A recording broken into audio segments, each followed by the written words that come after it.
Hi there, my name is Kevin Smith, and I am the president, owner, head coach, chief executive running officer of Marathon Dynamics, a company here in Toronto that for 20 years has helped runners improve through improving their approach in mind, body, and spirit. Today, as part of our Be the Best Dynamo Runner You Can Be, we'd like to take a quick look at the social side of running. You could say perhaps both pros and cons, or those for and against. We wanted to start by a quick look at the loneliness of the long-distance runner, the solo running approach.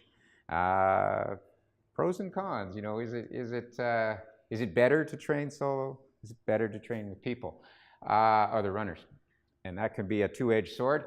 There's a lot of predictable, ready at your fingertips downsides, I guess, of running on your own.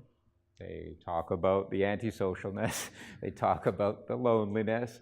They talk about the time passage, not moving as quickly, and I guess too potentially the safety side of running on your own, whether it be from external forces of attack or accident.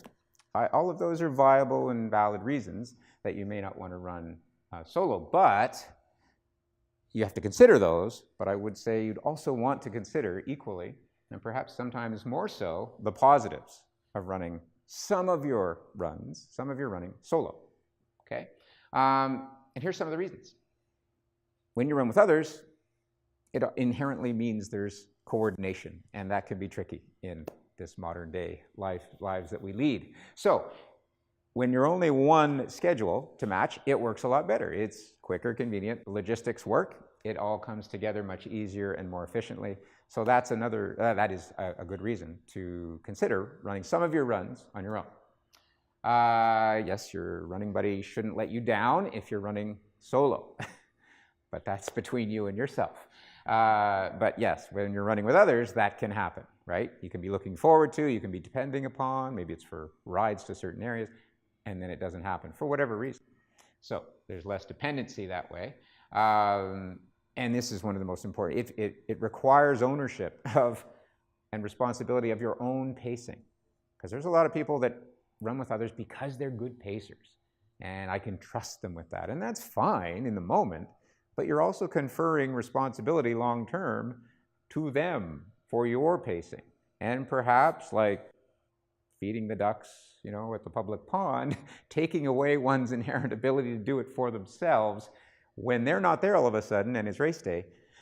Maybe now you're a bit panicked. Maybe now you don't really know what you're doing. So another reason to, and this is for long runs too, on occasion, you might actually say, hey guys, this one I'm going to do on my own. Just this once, once a month, once every month or two, for that reason. Test yourself. Trust yourself. That's the idea there.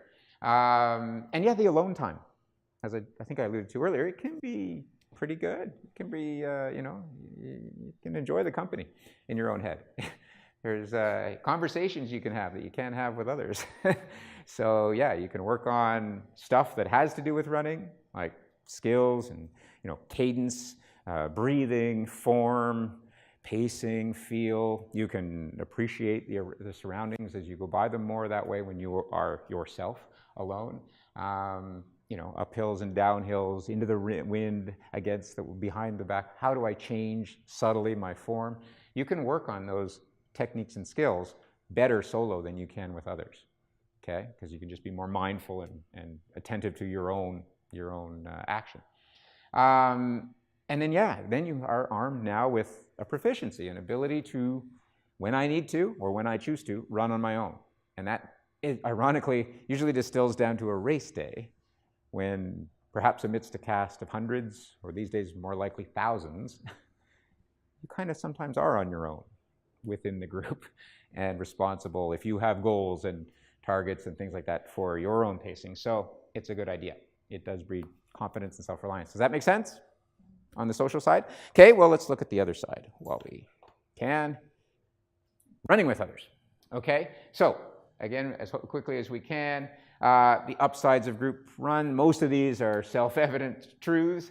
Socializing, it's always easier and kind of cooler to do in a group. Running lends itself to that because we can talk while we run at all but the most intense of speeds. It's all relative, I suppose. Depends who you're running with. And it's also a really good environment, and it's like hot wired to, and heightened at that moment, to share experience, to share knowledge, to share ideas about running. Ask questions, get answers. I can tell you that in our groups over the past, the groups that I run most commonly with and most frequently with, we've taught each other a lot of different things, and given suggestions and tips and that kind of thing. And that happens organically and pretty naturally amongst social running. So it's a really good idea to run with others for some of your running, perhaps even, dare I say, most of it. Yes, you circumvent the safety, well, to some degree, you circumvent the safety risks of solo running.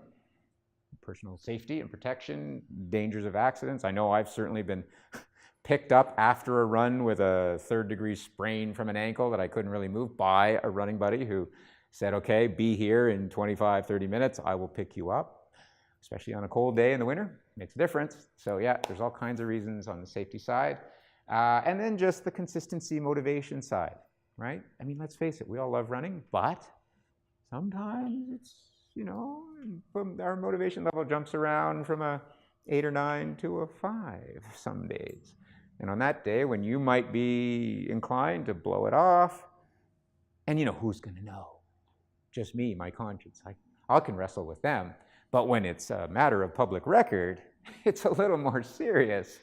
And people will ask questions, and inquisitions will be undertaken. Why were you there? Why were you not there last week, and stuff like that? So the consistency side and the motivation, you do feed off each other, and there's a very well-known phenomenon with long-distance running of what we've termed good patch, bad patch. And on any given run, on any given week, and any given month or phase of training, it's cyclical. We go through ebbs and flows. And so specifically in those runs where, you might be doing your regular long run or maybe even a marathon pace run, and for a couple of K, you feel like $1 million. And then for a K or two, you just feel like, absolute gutter ball. I mean, you really lose it and you're struggling. Well, chances are everybody's own biorhythms internally, if you want to call it running biorhythms, are moving around independent of each other.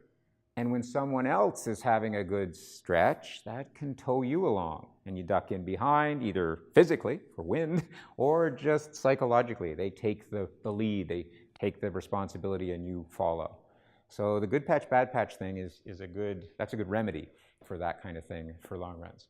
Okay, and then yes, skills to master. This is the other side of we like to think it's win-win-win on the upside of social running, and it generally is, but you do have some caveats to pay heed to and be mindful of.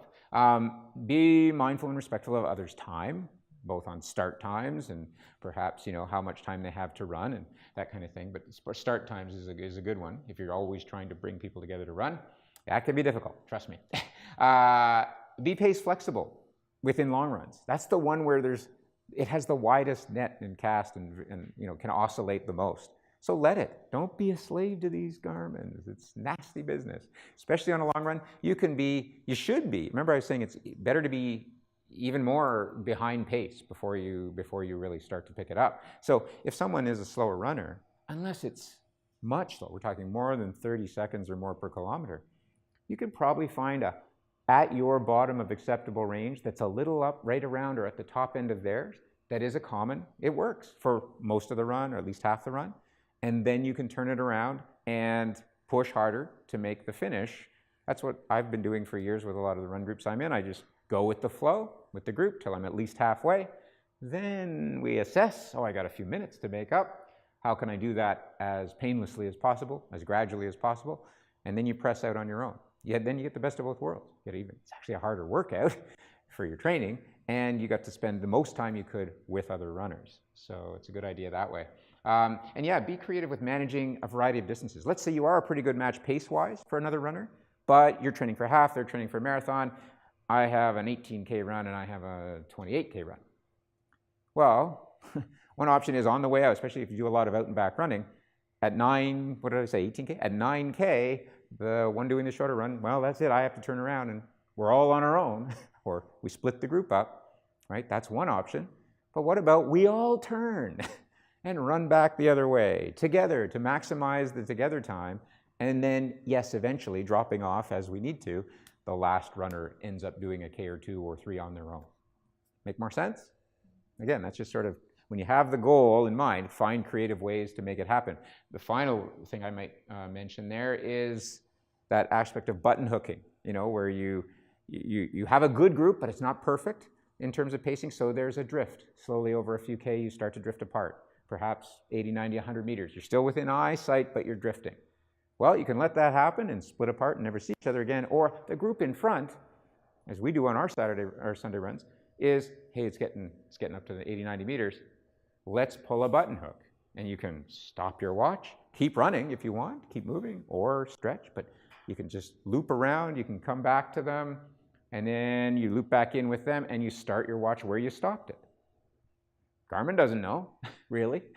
You kept running, it kept going, and you're back with the group. And maybe that's all they needed, just to get back on the track and on the train, and away we go. Or it happens again in a few K, and maybe you button hook again. You don't want to be doing this endlessly, but 2, 3 button hooks in a run is nothing, right? And if it keeps everybody together, it's kind of cool. So that would be my final thought, and the social side.